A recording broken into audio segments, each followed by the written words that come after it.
Le premier jour du mois d'Atyr, la deuxième année de la 226e Olympiade.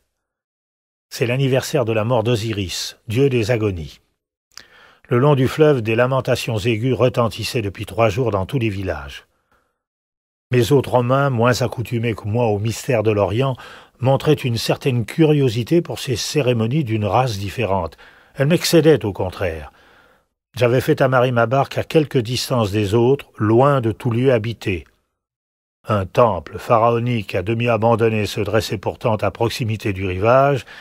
Il avait encore son collège de prêtres, je n'échappais pas tout à fait au bruit des plaintes.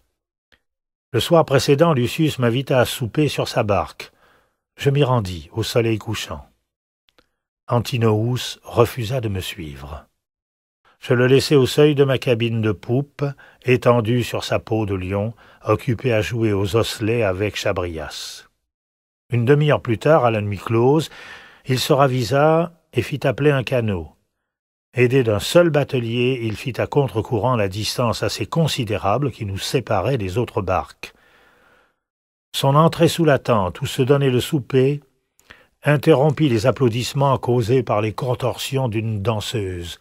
Il s'était accoutré d'une longue robe syrienne, mince comme une pelure de fruits, toute semée de fleurs et de chimères. Pour ramer plus à l'aise, il avait mis basse sa manche droite, la sueur tremblait sur cette poitrine lisse. Lucius lui lança une guirlande qu'il attrapa au vol.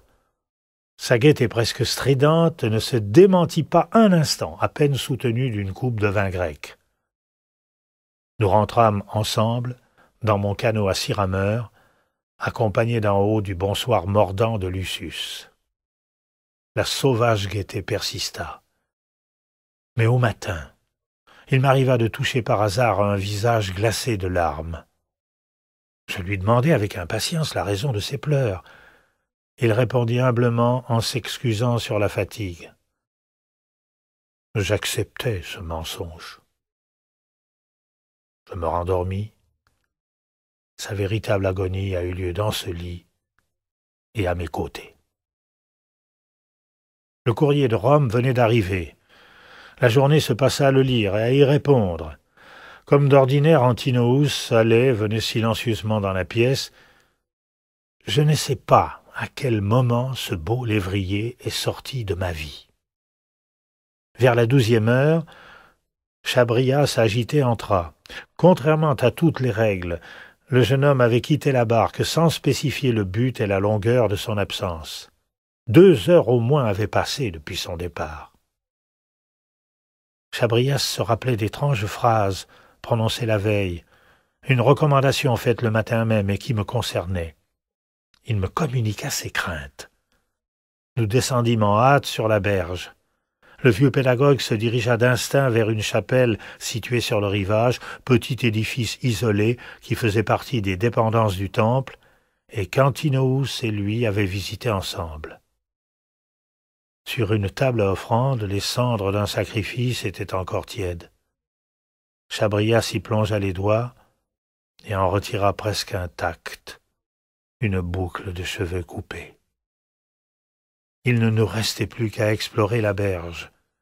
Une série de réservoirs qui avaient dû servir autrefois à des cérémonies sacrées communiquaient avec une anse du fleuve. Au bord du dernier bassin, Chabrias aperçut dans le crépuscule qui tombait rapidement un vêtement plié, des sandales. Je descendis les marches glissantes. Il était couché au fond, déjà enlisé par la boue du fleuve. Avec l'aide de Chabrias, je réussis à soulever le corps qui pesait soudain d'un poids de pierre. Chabrias héla des bateliers qui improvisèrent une civière de toile. Hermogène, appelé à la hâte, ne put que constater la mort. Ce corps, si docile, refusait de se laisser réchauffer et de revivre. Nous le transportâmes à bord. Tout croulait, tout parut s'éteindre. Zeus olympien, le maître de tout, le sauveur du monde, s'effondrèrent, et il n'y eut plus qu'un homme à cheveux gris sanglotant sur le pont d'une barque.